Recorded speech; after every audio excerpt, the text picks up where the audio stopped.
Greetings and welcome to another episode of Trippy Food. Today we are in Los Angeles, California, and we are at Cold Cocked Coffee. And this is a brainchild of Adam Fleischman, who is joining us today. And so, Adam, I have to ask you, because I know you've had your fingers in a lot of different pies and everything. What made you decide to do the coffee and the way you're doing it? Two reasons. One, I've always been a huge fan of cold coffee, and I feel like that's kind of an afterthought in most places. They'll do like blended drinks or things that aren't super artisanal or gourmet, so we wanted to add that element to it. I had a better recipe for cold coffee that I worked on for pretty much the last 10 years. And the other thing was my sort of interest in mixology. I thought you could apply the concept of a bar and mix it to a coffee brand. All right, so when I was talking to you earlier, you had mentioned that you do a coffee with fish sauce, and then my eyes kind of lit up, and I was like, at the same time, I was a little bit scared, but we got to try that. And then you were telling me about some of the other ones that you have. Yeah, the fish sauce scares the customers too. They're always freaked out, even the ones that are Vietnamese for some reason. But was that your idea? You kind of influenced by Vietnamese coffee on that one? Yeah, we call that one the Viet. So it's our take on a Vietnamese coffee, but done with different ingredients like fresh mint. And we're all organic, so we're not using a lot of syrups and things like that. Some of the other ones we do one with a 10 mushroom blend, like a superfood blend, like cordyceps reishi mushrooms, dried, ground up. We mix that in with licorice from Denmark. Holy cow. And cinnamon from Mexico. We have different kinds, powderized as well as syruped, and we got them. They're not really available in the U.S., but we've got them on a trip to Copenhagen. And how long have you been open here? We've been open for about 6 months. All right. Well, I'm looking forward to trying some. So what are you going to make today? So we're going to do the Viet to start. Okay. So we start with a shaker tin, which is very unusual, but so we do it. And we put in a little bit of this dehydrated fish powder, which we get from... Can I smell that? Yeah. Funky. Yeah. It's fish sauce. Yeah. Fish sauce. 100% fish sauce. Yeah. Then... we make a base that's in this canister that takes 3 days. It's an infused base, dairy base, that we steep things like vanilla beans in and things. And we use that in all the coffees. And this one we do half the regular amount of base and half coconut milk.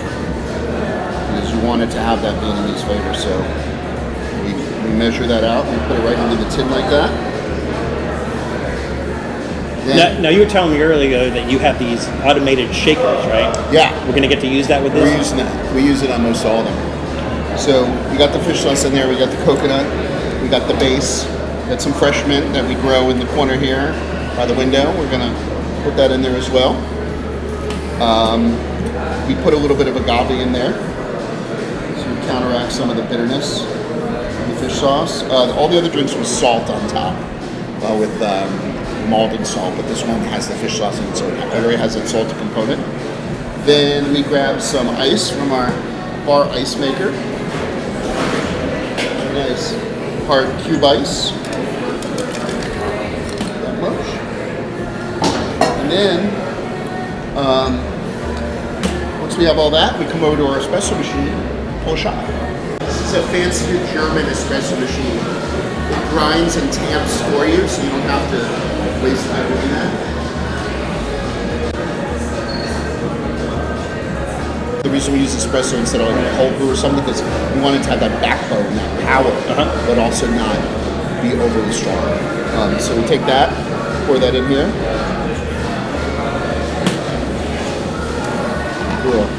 Swirl. Now you can do it the old-fashioned way. You can do it the old-fashioned way. You can shake it. Or if you really want to whip it and aerate it, put this machine right here.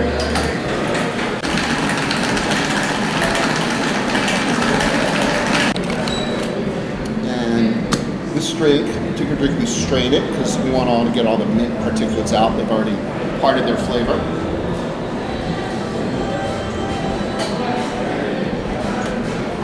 It's more like an afternoon cocktail coffee more than ultra early. But no alcohol. No. So once we do that, we garnish it. This is like a white cacao powder. We also put a little more of the beautiful fish sauce so that you get the funk.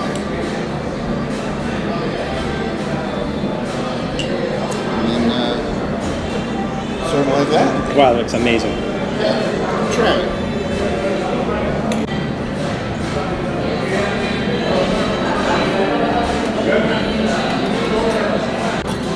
All right, any suggestions? Or just sip this?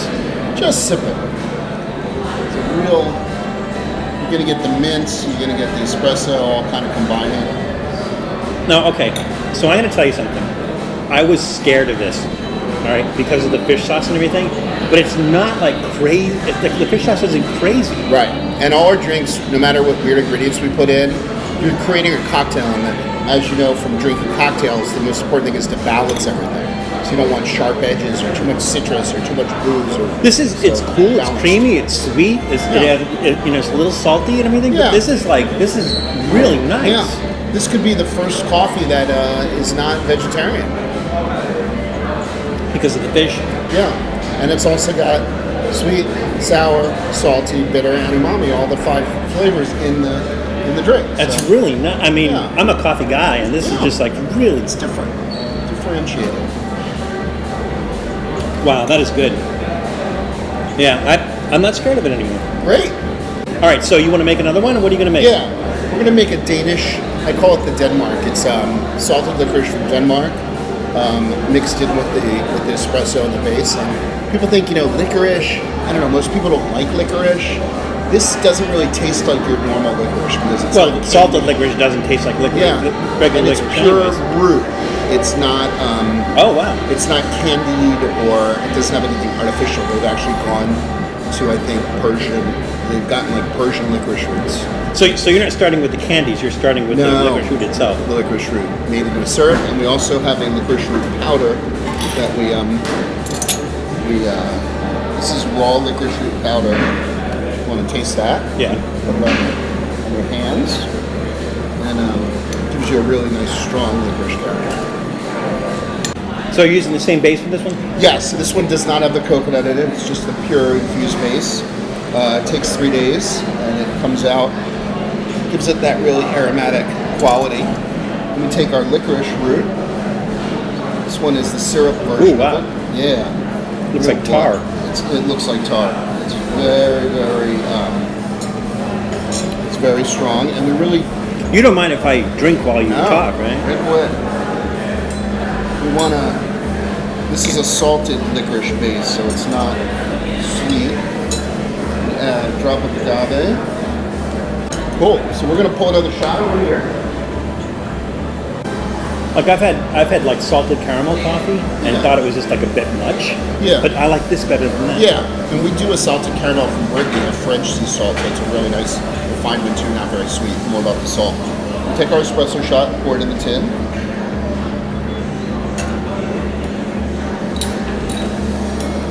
Get some more ice. So how long did it take you to come up with the recipes for these? I mean, it must have taken a lot of. I've been working on this the base recipe for 10 years. Wow. These recipes over the last 2 years.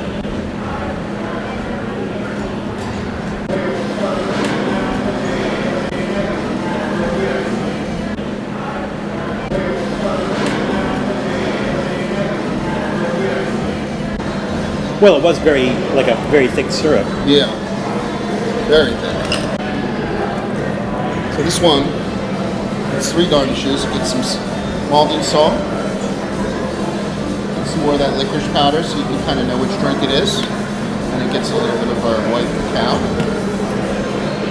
And stir it right up like that. That's a thing of beauty as well. Yeah.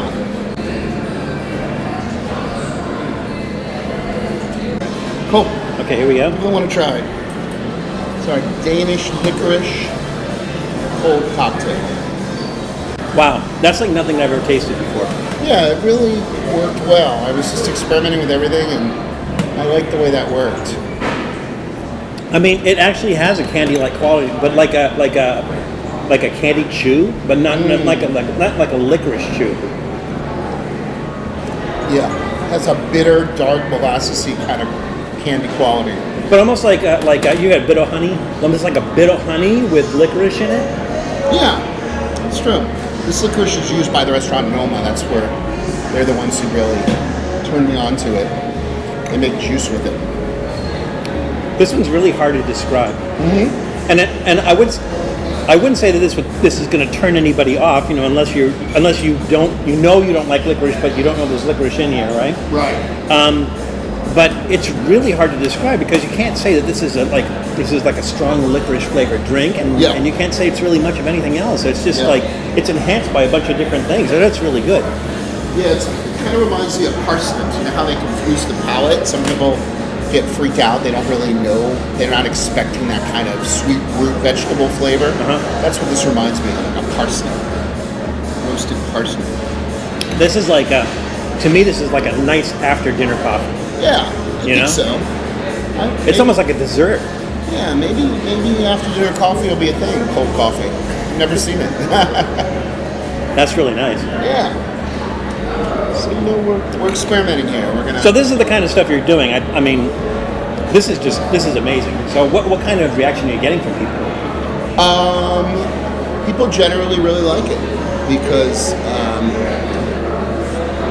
they get out of the headspace with normal like hot cups of coffee, and they start craving the cold more. Coffee sales have been really focused on the cold side of things because of the refreshing quality, and countries like Korea that drink cold coffee. So I think we're onto something with the cold. Now, what we usually do on our show is we usually rate stuff, right? Oh, okay. So like we'll say like, oh, this one's a thumbs up, this one's a thumbs down, this one's kind of a thumbs in the middle because of whatever. So I'm gonna have to sit, and then we usually like pick which one we like better, right? Okay. So I have this one, the one with the fish sauce. I'm gonna give that one a big thumbs up. That one is like it sounds scary and it's delicious. Yeah. And it's really, really good. So I'm gonna give that one a big thumbs up. This one, I didn't know what to make of it, and like I said, it has a kind of a like a chewy candy-like quality to it, sweetness to it, but still has that familiar licorice flavor.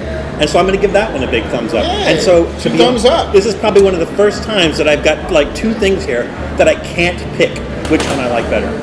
Yeah, and this one's very salty, so it makes you go back for more, and you want to. Salt is what brings out sweetness in general, so that's why they use it. We approach it sort of like a pastry chef would, where everything's salted and seasoned. It's not haphazard the way we season these drinks. So, I think they're pretty good, and come by Cold Cocktail. I do too. We're in Koreatown in LA here. Come by in a beautiful center here. All right, so you heard that. Get out here. Cold Coffee. We're on Wilshire. Yep. Wilshire Boulevard. 3500 Wilshire Boulevard. Get out here and we'll see you soon. Thanks for checking out Trippy Food. If you enjoyed watching that video half as much as I did making it, well then I enjoyed it twice as much as you did. And if that's the case, you'll probably like this video right here. And if not, check out this video right here. That one's a little bit different. Either way, leave a comment down below. And be sure to subscribe by clicking on the Trippy Food icon right here. Glad you could make it, and we hope to see you again soon.